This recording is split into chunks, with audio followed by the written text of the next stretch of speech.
A voz do pedreiro saiu trêmula, quase um sussurro desesperado. Senhora Beatriz, a senhora precisa sair desta casa imediatamente. Pegue apenas seus documentos e vá para um lugar seguro. Não avise seu filho sobre nada do que vou lhe contar. Sua vida pode estar em perigo real. Ele limpou o suor da testa com as costas da mão suja de cimento. Vi coisas no quarto do seu filho que me fizeram ligar para a polícia discretamente. Eles já estão a caminho. Senti minhas pernas fraquejarem. O quarto de Gabriel, aquele cômodo que ele mantinha trancado a 7 chaves nos últimos meses, alegando que precisava de privacidade para seus estudos e projetos pessoais. O que o pedreiro poderia ter encontrado ao abrir aquela parede para consertar a infiltração que eu tanto insisti que fosse resolvida? Mas antes de continuar com esta história que mudou minha vida para sempre, preciso pedir que você se inscreva no canal se ainda não fez isso. Deixe nos comentários de qual cidade ou país você está nos assistindo. Ficamos muito felizes em saber que nossas histórias chegam a tantos lugares diferentes. Tudo começou há exatamente 8 meses. Meu filho Gabriel, de 26 anos, sempre foi um rapaz reservado, quieto, mas nos últimos tempos seu comportamento mudou drasticamente. Ele passou a trancar o quarto com 2 cadeados diferentes, instalou cortinas blackout que impediam qualquer luz de entrar ou sair, e começou a ter hábitos noturnos estranhos. Gabriel era formado em engenharia de software e trabalhava remotamente para uma empresa internacional. Ou pelo menos era isso que ele me contava. Morávamos apenas nós 2 em uma casa de 3 quartos no bairro residencial de Pinheiros. Seu pai havia nos abandonado quando Gabriel tinha apenas 12 anos e desde então construí minha vida em torno do meu único filho. Trabalhei durante anos como professora de matemática em escolas públicas para garantir que ele tivesse a melhor educação possível. Vi-o se formar com honras, conseguir um bom emprego, tornar-se um homem aparentemente bem-sucedido. Por isso, quando ele pediu para continuar morando comigo mesmo depois de formado, alegando que queria economizar para comprar um apartamento próprio, não questionei. Afinal, muitos jovens fazem isso hoje em dia, não é mesmo? Mas então vieram as mudanças. Primeiro, foram os horários. Gabriel passou a dormir durante o dia inteiro e só sair do quarto à noite, sempre entre 00:30 e 5 da manhã. Eu acordava com barulhos estranhos vindos do quarto dele, sons metálicos, vozes abafadas, às vezes o que parecia ser choro. "Mãe, é só meu trabalho", ele dizia quando eu questionava. "Tenho reuniões com clientes na Ásia, o fuso horário é completamente diferente. Preciso estar disponível quando eles estão acordados." Fazia sentido na teoria, mas havia algo nos olhos dele, uma tensão, um nervosismo que não existia antes. Depois vieram os cadeados. Um dia cheguei do supermercado e vi que ele havia instalado 2 cadeados enormes na porta do quarto. Quando perguntei o motivo, ele explodiu. "Mãe, eu tenho 26 anos. Preciso de privacidade. Tenho equipamentos caros de trabalho aqui dentro. Não quero que ninguém entre quando eu não estiver." "Mas, Gabriel, somos só nós 2 nesta casa", argumentei, magoada. "Quem entraria no seu quarto?" "Não importa", ele retrucou, virando as costas. "É minha vida, meu espaço. Respeite isso." Aquele tom ríspido me feriu profundamente. Meu filho nunca havia me tratado daquela forma. Sempre fomos próximos, conversávamos sobre tudo, ou pelo menos eu pensava que sim. As semanas seguintes foram marcadas por um distanciamento crescente. Gabriel mal falava comigo, fazia suas refeições no quarto, que ele buscava na cozinha sempre tarde da noite, quando eu já estava dormindo. Deixava os pratos sujos empilhados do lado de fora da porta, como se eu fosse uma empregada. Tentei conversar várias vezes. "Filho, está tudo bem com você? Está com algum problema no trabalho? Quer conversar sobre algo?" "Está tudo ótimo, mãe. Só estou ocupado. Para de me vigiar." As palavras eram cortantes, proferidas sem olhar nos meus olhos. Foi então que comecei a notar outros detalhes estranhos. Pacotes chegavam constantemente para Gabriel, sempre encomendas grandes que ele recolhia rapidamente e levava para o quarto trancado. Uma vez tentei perguntar o que eram. "Equipamentos de informática", respondeu secamente. "Não é da sua conta." Também percebi que ele começou a usar luvas de látex sempre que saía do quarto. Quando questionei, disse que tinha desenvolvido uma alergia de pele e que o médico havia recomendado. Mas algo naquela explicação não soava verdadeiro. Certa noite, acordei com um cheiro forte vindo do corredor. Era um odor químico, como se algo estivesse sendo queimado ou misturado. Bati na porta do Gabriel, preocupada. Filho, está tudo bem? Há um cheiro estranho aqui fora. Ele abriu apenas uma fresta da porta, bloqueando minha visão do interior do quarto. É só um produto de limpeza especial para meus equipamentos eletrônicos. Volte a dormir, mãe. Mas aquele cheiro não se parecia com nenhum produto de limpeza que eu conhecesse. Era acre, quase tóxico. Fiquei preocupada, mas não sabia o que fazer. Gabriel era um adulto, tinha direito à privacidade, ou eu estava sendo uma mãe superprotetora? Os meses passaram e a situação só piorou. Gabriel perdeu peso visivelmente, tinha olheiras profundas, as mãos tremiam quando ele pegava algo para comer na cozinha durante suas incursões noturnas. Filho, você está doente? Precisa ver um médico. Estou bem, deixa de paranoia. Mas ele claramente não estava bem. Comecei a ouvir conversas dele ao telefone, sempre em voz baixa, mas ocasionalmente algumas palavras escapavam através da porta trancada. Números grandes, menções a entregas, prazos, ameaças veladas sobre o que aconteceria se algo não fosse cumprido. Meu coração de mãe sentia que algo estava terrivelmente errado, mas eu não conseguia identificar exatamente o que. Cogitei que talvez ele estivesse envolvido com drogas, mas Gabriel nunca demonstrou interesse nisso. Seria jogo online? Dívidas? Um relacionamento abusivo? Foi quando notei a infiltração. Uma grande mancha de umidade começou a aparecer na parede da sala, exatamente atrás do quarto de Gabriel. A mancha crescia rapidamente e logo começou a pingar água, arruinando o papel de parede e ameaçando danificar os móveis. Gabriel, tem uma infiltração grave aqui. Preciso chamar um pedreiro para verificar. Pode ser que o problema esteja vindo do seu quarto. Avisei durante um de seus raros momentos na cozinha. Ele ficou visivelmente tenso, largando o copo que segurava. Não precisa chamar ninguém. Eu resolvo isso, disse apressadamente. Não vai resolver, filho. É um problema sério que precisa de um profissional. A mancha está crescendo a cada dia. Eu disse que resolvo. Sua voz subiu de tom. Não quero estranhos mexendo na casa. Mas, Gabriel, a infiltração pode comprometer a estrutura da casa. Não podemos ignorar. Por que você está tão resistente a um simples reparo? Porque eu preciso de privacidade, droga. Ele gritou pela primeira vez na vida. Você não entende o conceito de espaço pessoal? Aquele momento me chocou profundamente. Gabriel nunca havia gritado comigo. Nunca usara aquele tom agressivo. Algo estava muito errado, e eu precisava descobrir o quê, mesmo que ele não quisesse minha ajuda. Esperei alguns dias, observando a mancha piorar progressivamente. A água começou a escorrer pela parede, criando poças no chão da sala. Não podia mais adiar. Liguei para um pedreiro recomendado pela minha vizinha, seu Maurício, um homem de meia idade com mais de 30 anos de experiência em construção. Marquei para ele vir em uma terça-feira de manhã, horário em que sabia que Gabriel estaria dormindo profundamente depois de suas atividades noturnas. Não avisei meu filho sobre a visita, temendo que ele cancelasse ou criasse algum impedimento. Seu Maurício chegou pontualmente às 9 da manhã. Era um homem robusto, de estatura média, com mãos calejadas que denunciavam décadas de trabalho braçal. Cumprimentou-me educadamente e foi direto examinar a infiltração na sala. Dona Beatriz, isso aqui é sério, ele disse após alguns minutos de análise. A água está vindo de dentro da parede, provavelmente do quarto que fica atrás. Vou precisar abrir a parede para identificar a fonte do problema. Pode ser um cano rompido, mas também pode ser umidade acumulada por falta de ventilação adequada.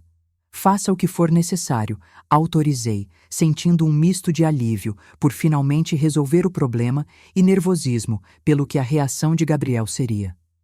O quarto atrás desta parede é do meu filho, mas ele está dormindo. Pode fazer barulho? Tentarei ser o menos invasivo possível, mas algum barulho será inevitável, respondeu seu Maurício, já separando suas ferramentas. Ele começou a trabalhar, cuidadosamente removendo o papel de parede danificado e depois utilizando uma ferramenta para abrir um pequeno orifício na parede. Eu estava na cozinha preparando café quando ouvi o trabalho começar. Os primeiros minutos transcorreram normalmente. Ouvi o som da furadeira, marteladas leves, o pedreiro murmurando para si mesmo enquanto trabalhava. Então, de repente, tudo ficou em silêncio. Um silêncio pesado, inquietante. Dona Beatriz, chamou seu Maurício, sua voz estranhamente controlada. Pode vir aqui um momento, por favor? Algo em seu tom me alarmou instantaneamente. Larguei a xícara de café e corri para a sala. O que foi? Encontrou o problema? Perguntei, aproximando-me. Seu Maurício estava pálido, suor escorrendo por sua testa apesar do ar-condicionado ligado. Ele olhou para os lados, como se verificasse se estávamos realmente sozinhas, antes de falar.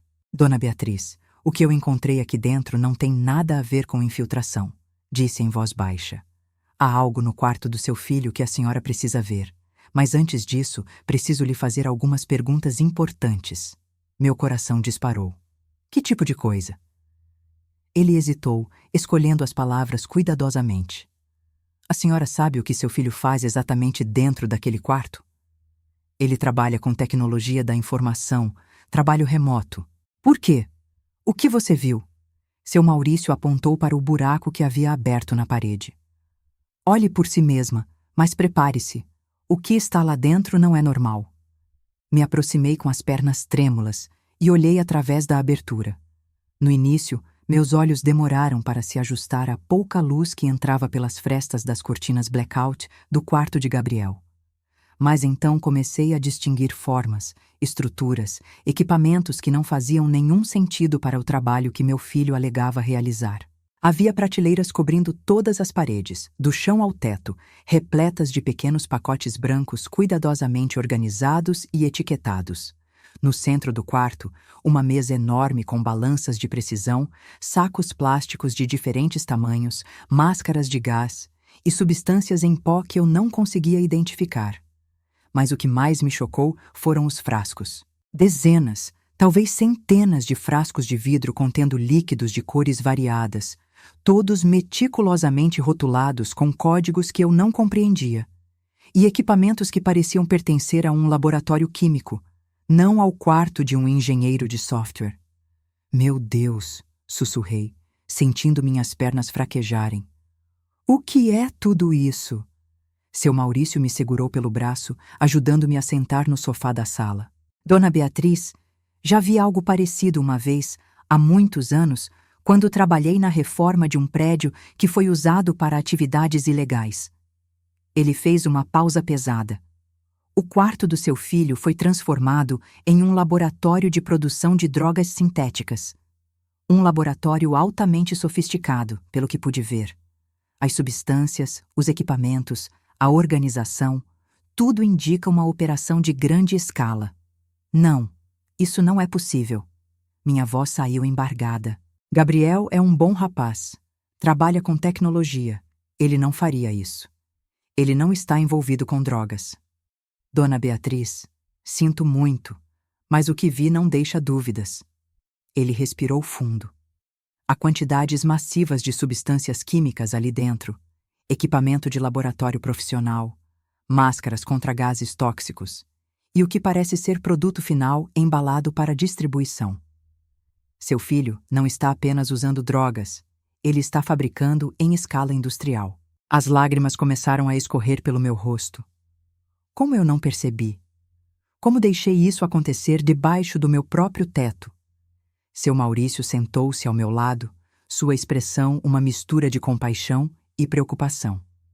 A senhora não teve como saber. Ele manteve tudo extremamente bem escondido, trancado, isolado.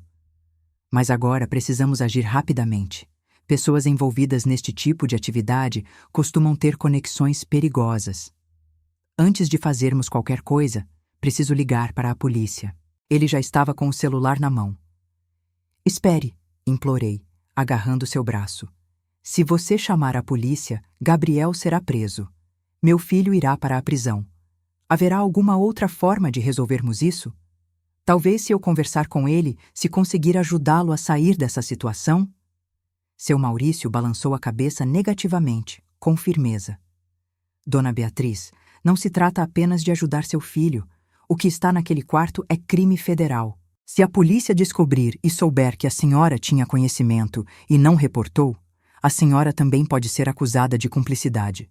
Além disso, ele pausou, olhando ao redor nervoso. Fabricar drogas sintéticas é extremamente perigoso. Os químicos envolvidos são voláteis, podem explodir, causar incêndios, emitir gases tóxicos. Vocês duas estão literalmente vivendo em cima de uma bomba relógio. A casa inteira pode explodir se algo der errado com as substâncias dele. Essa revelação me atingiu como um soco. Não era apenas o aspecto legal ou moral, nossa segurança física estava em risco constante. Cada noite que eu dormia poderia ter sido a última se alguma reação química escapasse do controle de Gabriel. Preciso fazer a ligação agora, insistiu seu Maurício. Enquanto eu contatava a polícia discretamente do lado de fora da casa, quero que a senhora vá ao seu quarto, pegue seus documentos pessoais, cartões bancários, alguma roupa, e esteja pronta para sair assim que eu der o sinal. Não avise seu filho sobre nada. Ele não pode desconfiar até que a polícia chegue. Caso contrário, pode destruir evidências ou fazer algo desesperado. Mas para onde vou? Minha voz era apenas um sussurro assustado. Tem uma igreja a 3 quadras daqui. A igreja Nossa Senhora Aparecida. Conheço o padre de lá, Padre Miguel. É um lugar seguro onde a senhora pode esperar enquanto a polícia faz o trabalho dela. Depois disso, provavelmente vão precisar que a senhora vá até a delegacia prestar depoimento. Minha mente girava tentando processar tudo. Meu filho, meu único filho, o menino que carreguei no colo, que ensinei a ler, que incentivei a estudar, agora era um criminoso envolvido com drogas. Como chegamos a esse ponto? Onde errei como mãe? Dona Beatriz, a senhora precisa se mexer agora. A qualquer momento, seu filho pode acordar e descobrir que abrimos a parede. Se isso acontecer antes da polícia chegar, não sei como ele reagirá. Assenti, ainda em choque, e caminhei como um autômato até meu quarto. Peguei uma bolsa pequena e coloquei dentro meus documentos, carteira, celular, carregador, uma muda de roupa. Minhas mãos tremiam tanto que mal conseguia segurar os objetos. Antes de fechar a bolsa, meu olhar caiu sobre uma foto na minha mesa de cabeceira. Gabriel com 7 anos, sorrindo abertamente enquanto me abraçava, em um parque de diversões. Aquele menino feliz e inocente, onde ele foi parar? Quando exatamente meu filho se transformou em um fabricante de drogas? Enxuguei as lágrimas e guardei a foto na bolsa. Voltei para a sala onde seu Maurício já havia voltado de fazer a ligação do lado de fora da casa. A polícia está a caminho, disse em voz baixa. Pedi discrição, sem sirenes, para não alertar seu filho. Devem chegar em aproximadamente 10 minutos. Ele verificou o relógio. A senhora deveria ir agora, mas vou com você até a igreja para garantir que chegue em segurança. E quanto a você, não vai ter problemas por ter denunciado? Ele deu um sorriso triste. Fiz o que era certo. Além disso, como pedreiro, sou obrigado por lei a reportar atividades ilegais que descubro durante meu trabalho. Enquanto caminhávamos em direção à porta da frente, ouvi um barulho vindo do corredor. Meu sangue gelou. Era a porta do quarto de Gabriel se abrindo. Rápido, sussurrou seu Maurício, empurrando-me gentilmente em direção à porta. Gabriel não pode ver a senhora com a bolsa, vai desconfiar. Conseguimos sair e fechar a porta segundos antes de Gabriel aparecer. Do lado de fora, na calçada, ouvi a voz do meu filho dentro de casa. Mãe? Mãe, onde você está? Seu Maurício me puxou pelo braço. Vamos, precisamos sair daqui antes que ele perceba. Caminhamos rapidamente pela calçada, meu coração batendo tão forte que parecia que sairia do peito. Olhei para trás uma vez e vi Gabriel na janela da sala, olhando confuso para a parede que havia sido aberta. Seu rosto mudou instantaneamente quando viu o buraco na parede e entendeu o que havia acontecido. Seus olhos encontraram os meus através da janela. Aquela expressão, um misto de pânico, raiva e traição, ficará gravada para sempre na minha memória. Ele correu para a porta da frente e saiu gritando: "Mãe, volte aqui agora! O que você fez? O que aquele homem viu?" Seu Maurício acelerou o passo, quase me arrastando. "Não pare, não olhe para trás. Continue andando. A igreja fica logo ali à frente." Mas Gabriel estava correndo atrás de nós. Eu podia ouvir seus passos se aproximando, sua respiração ofegante. "Mãe, pare! Precisamos conversar sobre isso. Podemos resolver. Não me faça fazer algo de que vou me arrepender." A ameaça velada em suas palavras me apavorou. Quem era esse homem correndo atrás de mim? Certamente não era o filho que eu conhecia. Felizmente, naquele exato momento, 2 viaturas policiais viraram a esquina, sem sirenes como seu Maurício havia pedido, mas com velocidade. Os policiais saíram rapidamente dos veículos ao verem a cena. Um homem perseguindo uma mulher idosa e outro homem pela rua. "Gabriel, congele.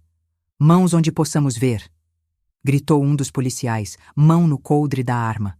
Meu filho parou instantaneamente, levantando as mãos, mas seus olhos continuaram fixos em mim, cheios de acusação. "Você me entregou, mãe? Sua própria mãe me entregou para a polícia?" Sua voz estava carregada de descrença e raiva. Os policiais se aproximaram cautelosamente. "O senhor mora naquela casa?" Apontaram para nossa residência. Gabriel assentiu lentamente, ainda olhando para mim. "Moro com minha mãe. Ela está senil, não sabe o que está fazendo." "Aquele homem", apontou para seu Maurício, "invadiu nossa propriedade. É ele que deveria ser preso, não eu." "Oficial", interveio seu Maurício, mantendo a voz calma e respeitosa. "Sou o pedreiro que foi contratado pela dona Beatriz para consertar uma infiltração. Durante o trabalho, fui obrigado a abrir a parede da sala e descobri o que parece ser um laboratório ilegal no quarto do filho dela. Foi quando liguei para vocês." Um dos policiais, um homem mais velho com expressão experiente, estudou Gabriel cuidadosamente. "Senhor, temos um mandado de busca emergencial baseado na denúncia. Vamos precisar inspecionar a residência, especialmente o quarto mencionado." O rosto de Gabriel perdeu toda a cor. "Vocês não podem entrar sem minha autorização. Isso é invasão de privacidade." "Podemos sim, senhor." "Temos autorização judicial", respondeu o policial, mostrando o documento. "Agora, por favor, entregue as chaves do quarto." "Não tenho chaves", mentiu Gabriel descaradamente. "Perdi ontem." "Então, vamos precisar arrombar a porta", disse o policial simplesmente. "Equipe, preparem o equipamento de arrombamento." "Espere!" Gabriel gritou, percebendo que não havia escapatória. Eu abro." "Mas isso é um erro, um grande mal-entendido. Sou apenas um programador que trabalha em casa." "Então não tem nada a temer", respondeu o policial. "Vamos lá." Me levaram até uma das viaturas onde fiquei sentada no banco de trás, com seu Maurício ao meu lado. 2 policiais permaneceram conosco, enquanto outros 4 entraram na casa com Gabriel. "Dona Beatriz, a senhora fez a coisa certa", disse seu Maurício gentilmente, vendo meu estado de choque. "Sei que é seu filho, mas ele estava colocando sua vida em perigo e a vida de muitas outras pessoas que consumiriam o que ele produzia." "Eu sei", sussurrei, "mas isso não torna mais fácil. Ele é tudo o que tenho neste mundo."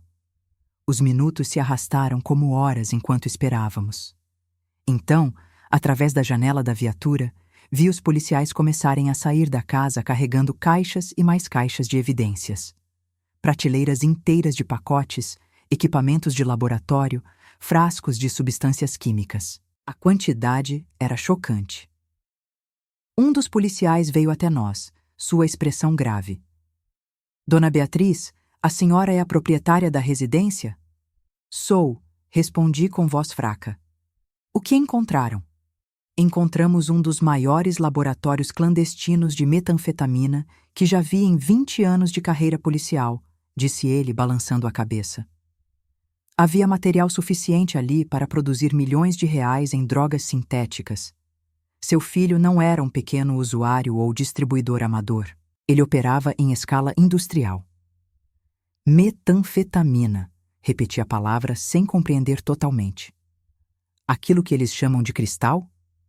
Exatamente. Uma das drogas mais viciantes e destrutivas que existem. Ele fez uma pausa. A senhora tem alguma ideia de há quanto tempo isso estava acontecendo? Pensei nos últimos 8 meses, nas mudanças de comportamento, nos cadeados, nos horários estranhos. Acho que pelo menos 8 meses, talvez mais. Não sei ao certo. Ele sempre foi muito reservado. O policial assentiu compreensivo. Vamos precisar que a senhora vá até a delegacia para prestar depoimento formal. Mas primeiro, preciso informá-la de que a casa terá que ser interditada temporariamente. Os produtos químicos usados na fabricação de metanfetamina são extremamente tóxicos. Precisamos de uma equipe especializada para fazer a descontaminação completa do local. Descontaminação? Minha casa está contaminada? Muito provavelmente sim.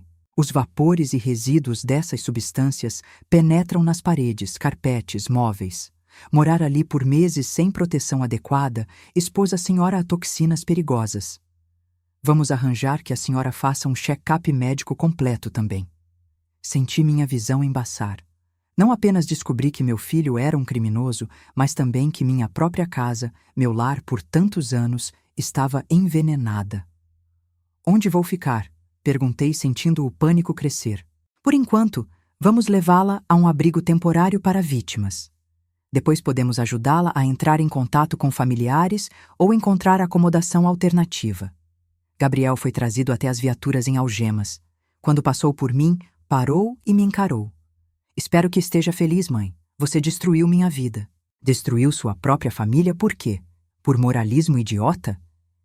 Aquelas palavras me cortaram como lâminas. Mas antes que eu pudesse responder, os policiais o empurraram gentilmente para dentro da outra viatura. Dona Beatriz, vamos levá-la agora, disse o policial que havia conversado comigo anteriormente. Na delegacia, vai precisar contar tudo o que sabe sobre as atividades do seu filho. Não tenho muito a contar, admiti. Ele me manteve completamente no escuro sobre tudo. Tudo o que notei foram mudanças de comportamento, mas atribuí ao estresse do trabalho. Seu depoimento será importante mesmo assim, garantiu o policial.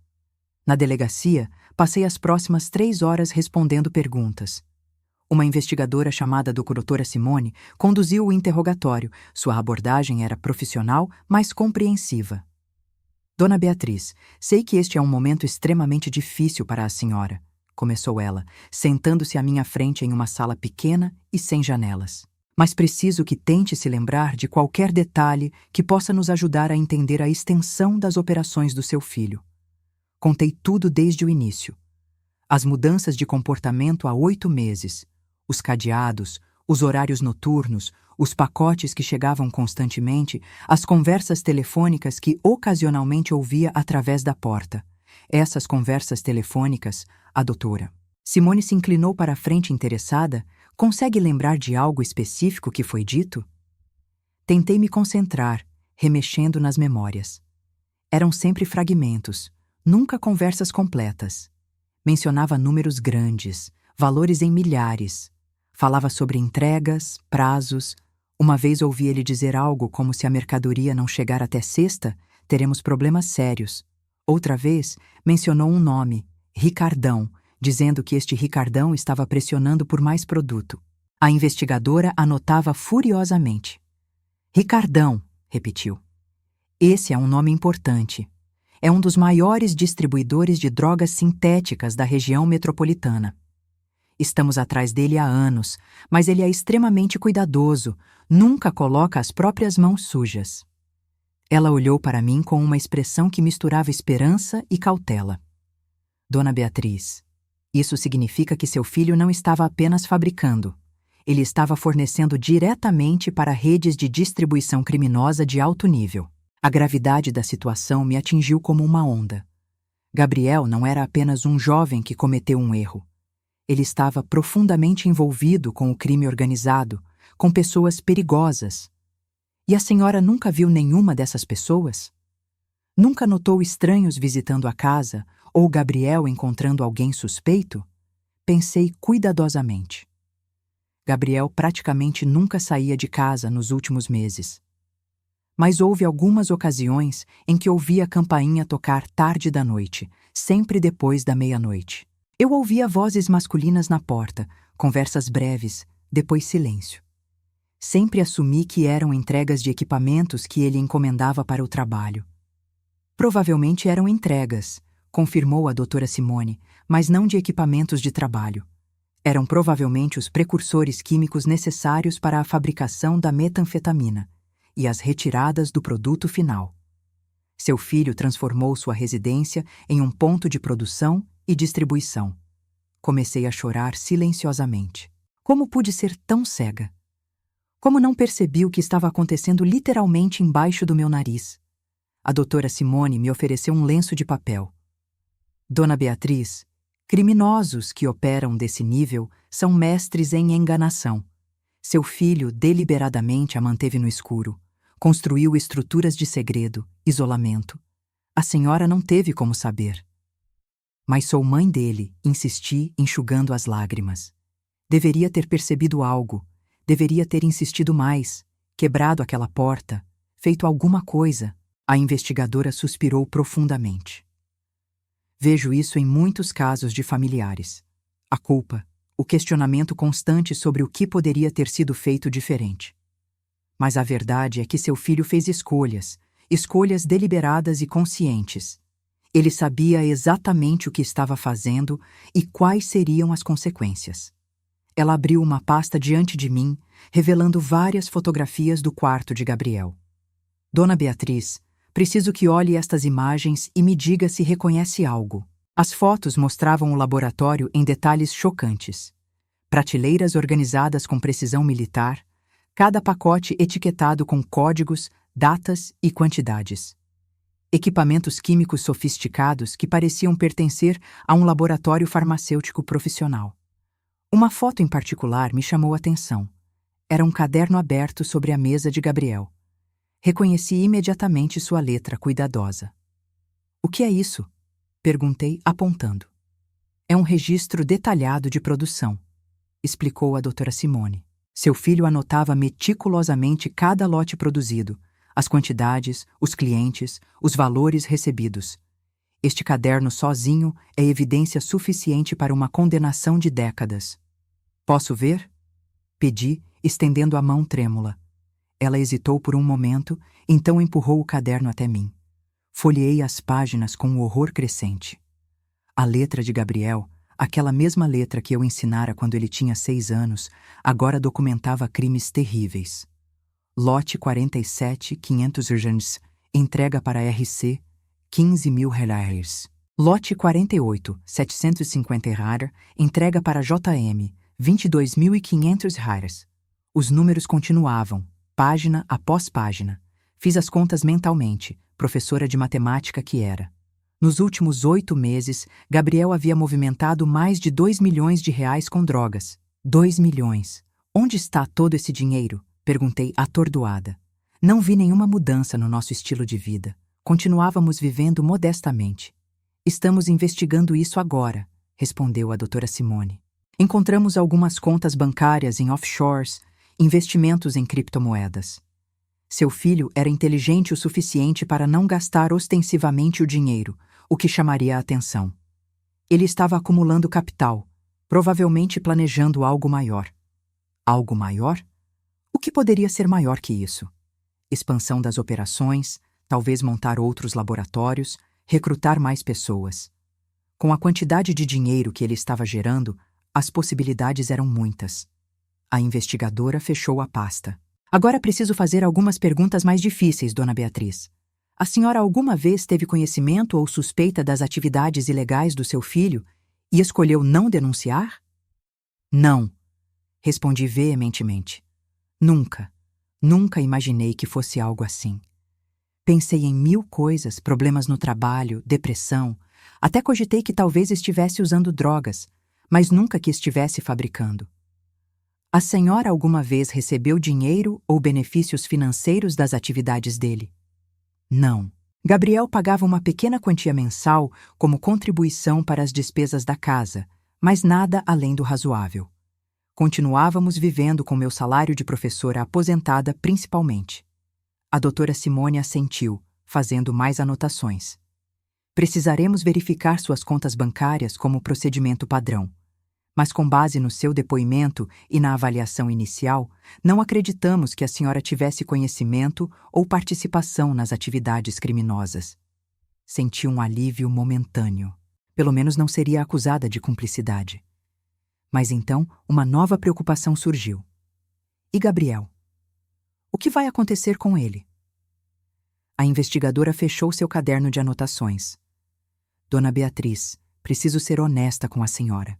Com a quantidade de evidências que temos, os registros detalhados, a escala da operação e especialmente as conexões com distribuidores conhecidos como o Ricardão, seu filho está enfrentando acusações federais muito sérias. Estamos falando de tráfico de drogas em larga escala, associação ao crime organizado, fabricação de substâncias controladas. Quanto tempo de prisão? Minha voz saiu como um sussurro.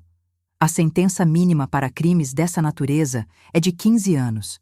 Máxima pode chegar a 30 anos ou mais, dependendo de quantas acusações se confirmarem. Se houver colaboração, se ele fornecer informações sobre a rede de distribuição, talvez possamos negociar uma redução. 30 anos. Meu filho poderia passar 3 décadas na prisão. Ele teria mais de 50 anos quando saísse. Toda a juventude dele destruída. Posso vê-lo? Perguntei. Ele está detido aqui? Está em uma cela de detenção temporária, aguardando a audiência de custódia que será amanhã de manhã. Pode vê-lo brevemente, mas apenas na presença de um oficial. Fui levada através de corredores frios e estéreis até uma sala de visitação pequena. Gabriel já estava lá, sentado em uma cadeira, ainda usando algemas. Quando entrei, ele não levantou os olhos para mim. Gabriel, comecei, mas minha voz falhou. Ele finalmente olhou para mim, e o que vi naquele olhar me assustou. Não havia remorso, arrependimento, apenas raiva fria e calculista. Veio aqui para quê, mãe? Para dizer que me ama, mas fiz a escolha errada? Para oferecer apoio incondicional enquanto eu apodreço na prisão?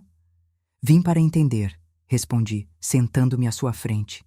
Entender como chegamos a este ponto. Você tinha tudo, Gabriel.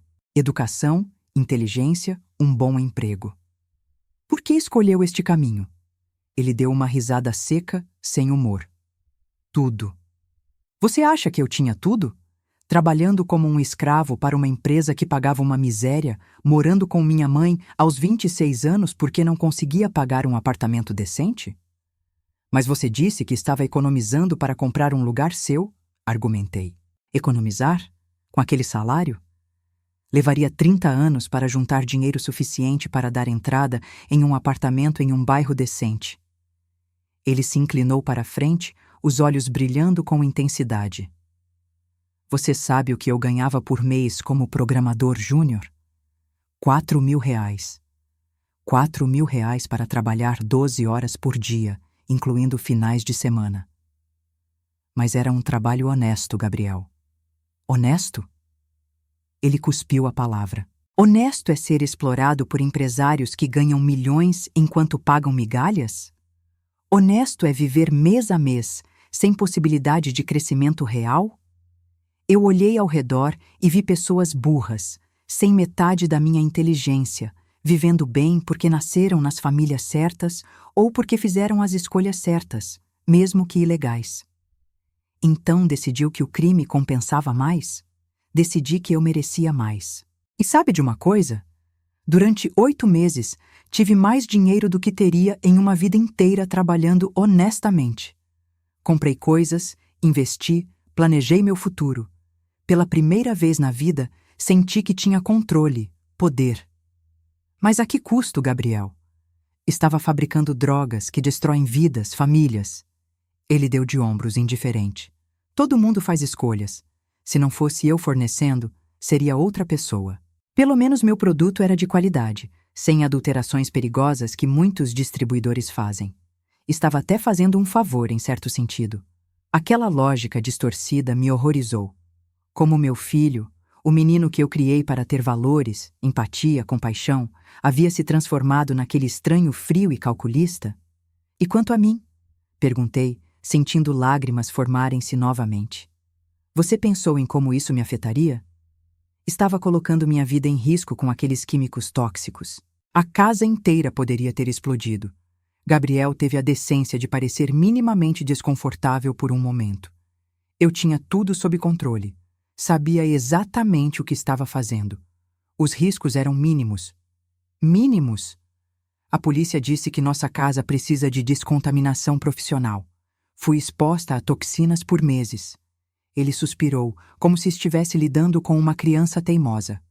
Olha, mãe, sinto muito se você se sentiu em risco. Não era minha intenção te machucar. Mas precisava daquele espaço, daquela privacidade.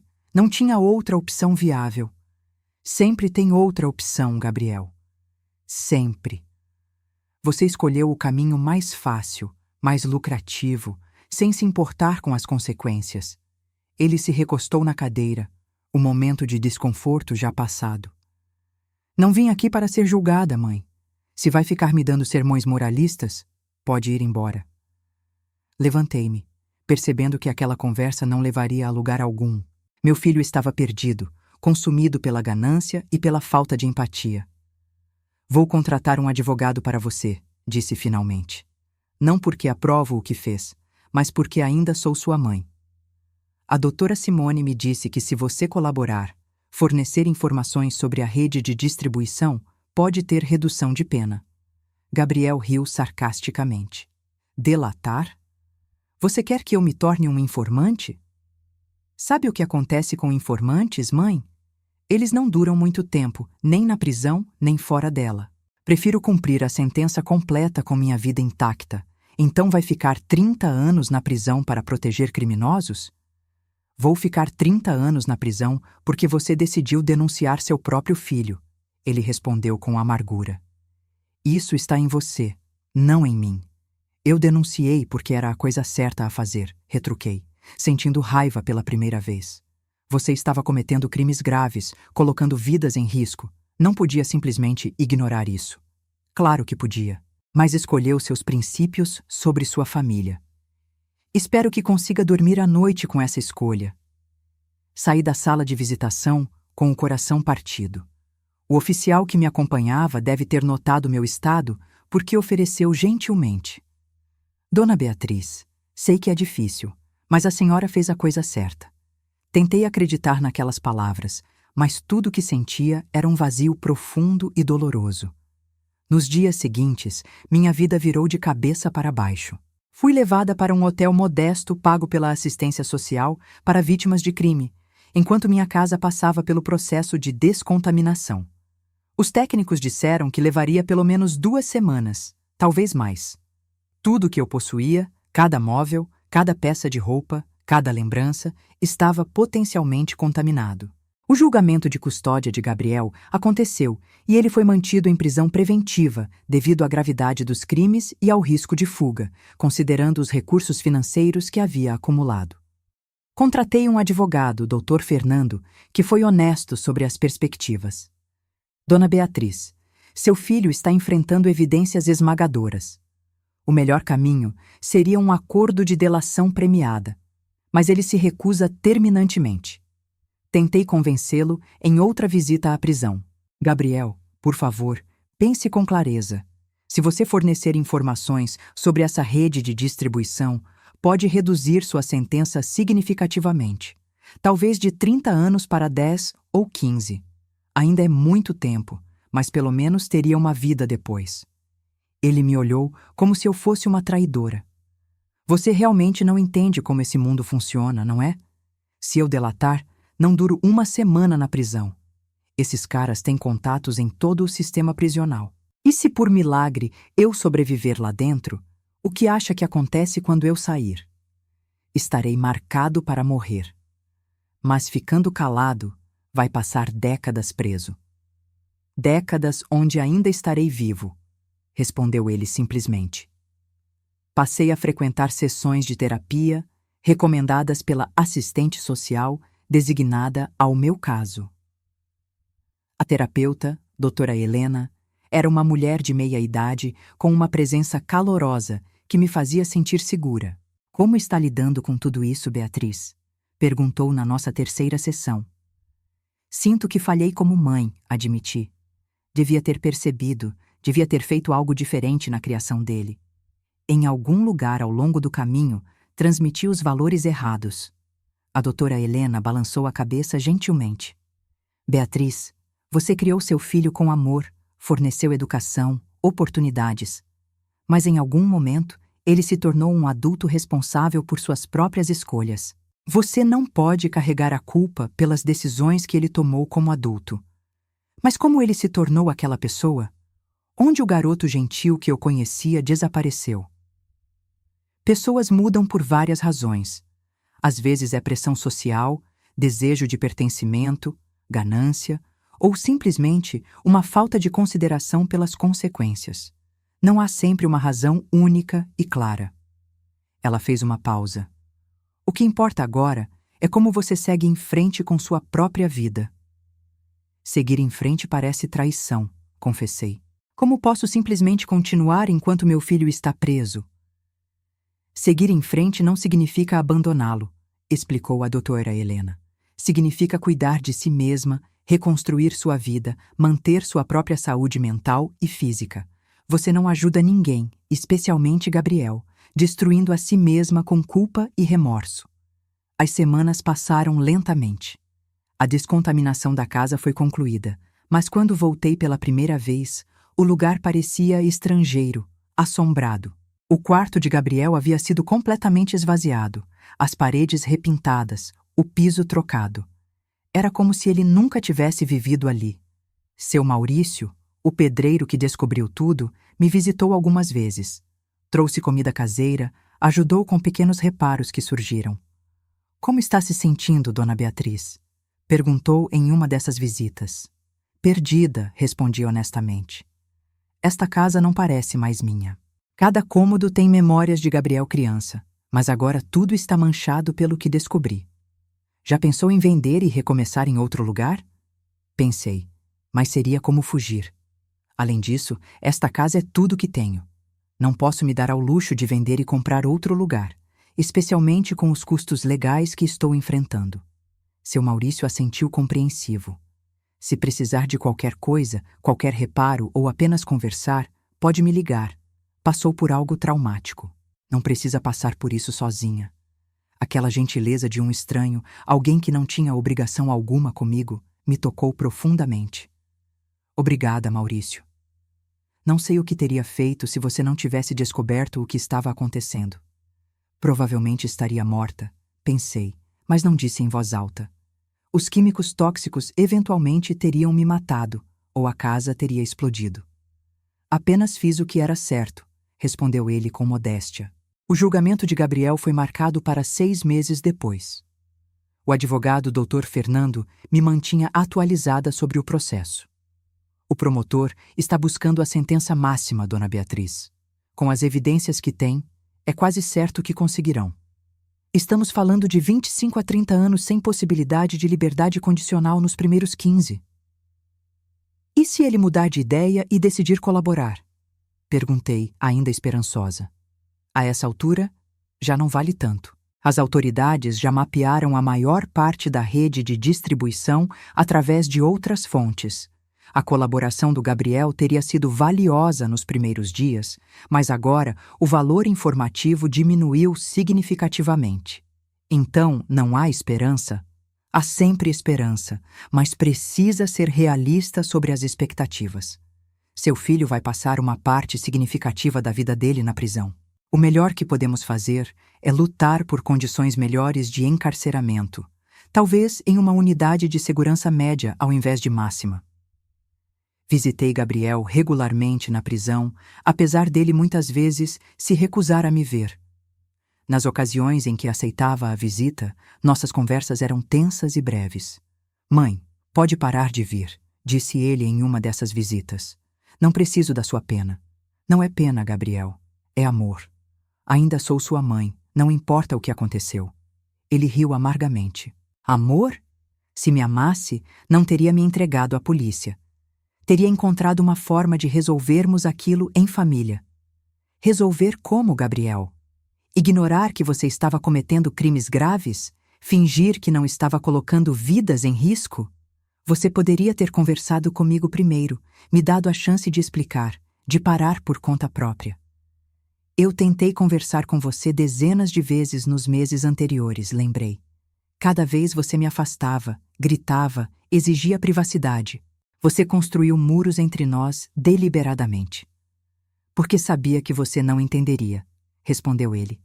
Sabia que seria julgado, condenado. E estava certo. Fui condenado mesmo antes do julgamento oficial. O oficial de plantão sinalizou que nosso tempo havia acabado. Ao me levantar para sair, Gabriel disse algo que me surpreendeu. Mãe, tem uma coisa que preciso que saiba. O quê? Me virei esperançosa. Aquele dinheiro que ganhei, cerca de 2 milhões, está escondido em contas que a polícia não encontrou. Códigos offshore muito bem protegidos. Por que está me contando isso? Porque quando eu sair, daqui a 25 ou 30 anos, ainda vou ser um homem relativamente jovem, com 2 milhões de reais esperando. Não vai ser o fim do mundo para mim. Pode ser para você, vivendo com uma pensão miserável de professora, mas não para mim. Aquela crueldade casual me atingiu com força. Meu filho não apenas não demonstrava remorso, mas estava praticamente se vangloriando de que ainda sairia por cima da situação.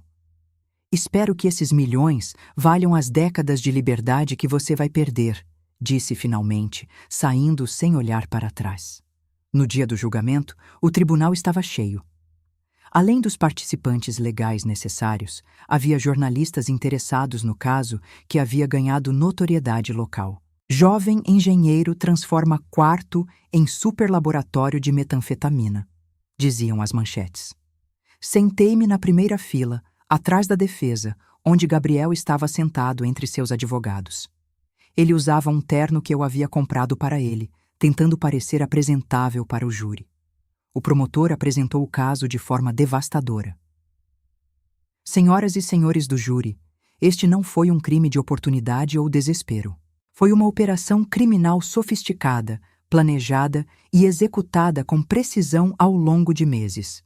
O réu transformou a residência que dividia com sua mãe idosa em uma fábrica de drogas, colocando-a em risco constante de explosões, incêndios e exposição tóxica. As evidências eram apresentadas uma após a outra. O caderno com os registros detalhados, as fotos do laboratório, depoimentos de especialistas sobre a quantidade e pureza das drogas produzidas, análises financeiras rastreando parte do dinheiro. Dr. Fernando fez o melhor que pôde pela defesa.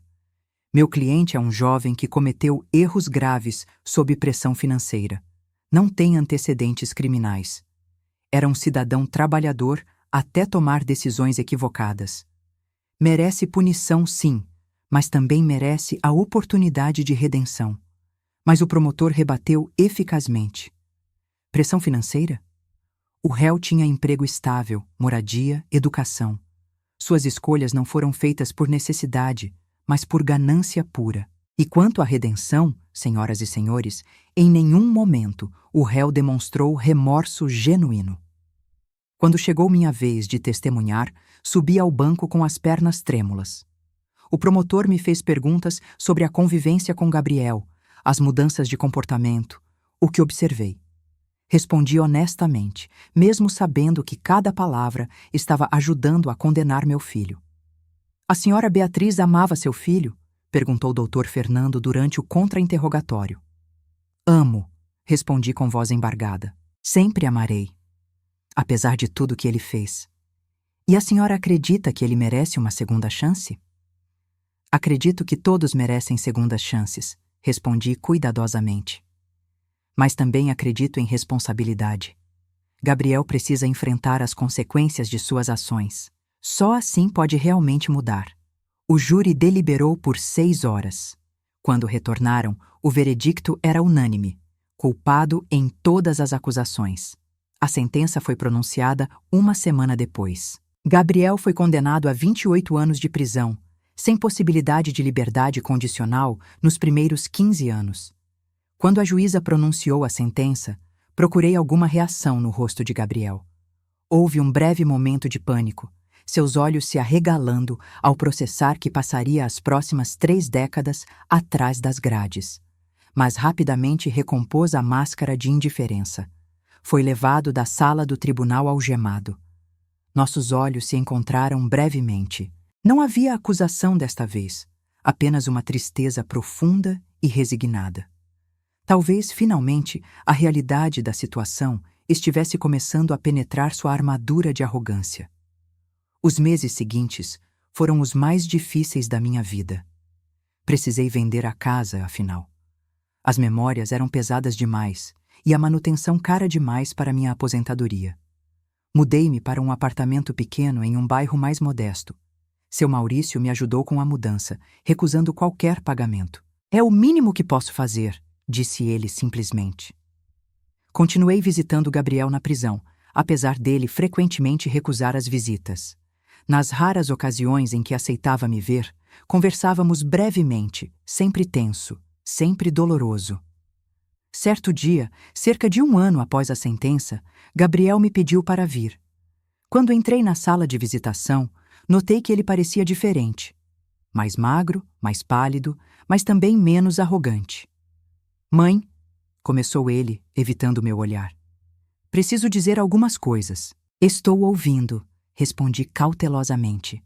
Passei este último ano pensando muito sobre as escolhas que fiz, sobre como cheguei aqui. Ele finalmente me olhou e vi lágrimas em seus olhos pela primeira vez desde sua prisão. Eu estraguei tudo, não estraguei?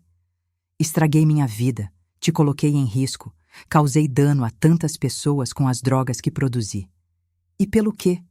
Dinheiro que agora não posso nem usar. Aquela admissão, aquele primeiro sinal genuíno de remorso, me fez chorar também. Oh, Gabriel! Ele limpou os olhos rapidamente, como se envergonhado das lágrimas. Não estou pedindo perdão. Sei que não mereço. Mas preciso que saiba que entendo agora. Entendo que você não teve escolha a não ser denunciar. Se não tivesse feito isso, eu teria continuado, talvez expandido. Você me salvou de mim mesmo, mesmo que tenha levado a isso. Apontou ao redor da sala de visitação da prisão. Eu perdoo você, Gabriel, disse imediatamente. Sempre te perdoei. Só queria que você entendesse que o que fiz não foi por falta de amor, mas exatamente pelo contrário. Ele assentiu lentamente. Estou fazendo terapia aqui dentro. O psicólogo me ajudou a ver muitas coisas que estava cego antes. A ganância, o senso de direito, a falta de empatia. Tenho 27 anos ainda. Vou sair daqui com 55, se tiver sorte com a condicional. Isso é muito tempo para pensar, para mudar. Quero mudar, mãe. Quero ser a pessoa que você tentou criar, não o monstro que me tornei. Segurei sua mão através da mesa, ignorando o olhar do guarda. Nunca é tarde para a mudança, Gabriel. Nunca. E estarei aqui, visitando, apoiando essa mudança, pelo tempo que levar. Nos anos que se seguiram, vi Gabriel transformar-se gradualmente. Ele começou a estudar novamente, completou cursos online através do programa educacional da prisão, participou de grupos de apoio, ajudou outros prisioneiros com tutoria educacional. Não foi um processo rápido ou linear. Houve recaídas, momentos de raiva e frustração. Mas lentamente, consistentemente, meu filho começou a emergir da casca do criminoso que havia se tornado. Eu também mudei. A terapia com a doutora Helena me ajudou a processar o trauma, a culpa, a vergonha. Aprendi a separar meu valor como mãe das escolhas que Gabriel fez como adulto. Reconectei-me com antigas amigas que havia negligenciado, juntei-me a um grupo de apoio para familiares de presidiários. Hoje, 5 anos após o julgamento, Gabriel tem 31 anos. Ainda faltam pelo menos 10 anos até que possa solicitar liberdade condicional.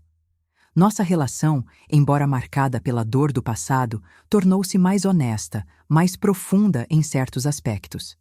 Ele não é mais o jovem arrogante que achava que estava acima das consequências. É um homem que carrega o peso de seus erros e está genuinamente tentando fazer as pazes consigo mesmo e com o mundo. Quanto a mim, Ainda luto com as lembranças, com o que poderia ter sido diferente. Mas também encontrei uma paz frágil na certeza de que fiz o que era certo, mesmo quando foi a coisa mais difícil que já fiz na vida. Seu Maurício tornou-se um amigo próximo, alguém que entende sem julgar, que esteve lá no momento mais crucial e continua presente. A casa onde tudo aconteceu foi comprada por uma família jovem.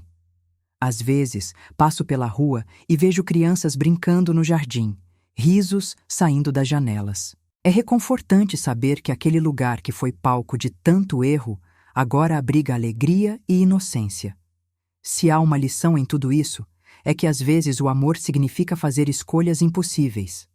Significa denunciar aqueles que amamos quando suas ações são destrutivas, não por falta de amor, mas exatamente porque amamos. Significa estabelecer limites, mesmo quando esses limites causam dor. E significa perdoar, não esquecendo o passado, mas escolhendo não deixá-lo definir completamente o futuro. Gabriel tem um longo caminho pela frente. Eu também. Mas seguimos, um dia de cada vez, carregando nossas cicatrizes como lembretes de onde estivemos e para onde não queremos retornar. E em algum lugar nesse processo doloroso de quebrar e reconstruir, ambos estamos encontrando versões de nós mesmos, que talvez sejam mais honestas e humanas do que as que existiam antes que tudo desmoronasse. Porque, afinal, foi preciso perder tudo para que finalmente pudéssemos começar a encontrar o que realmente importa.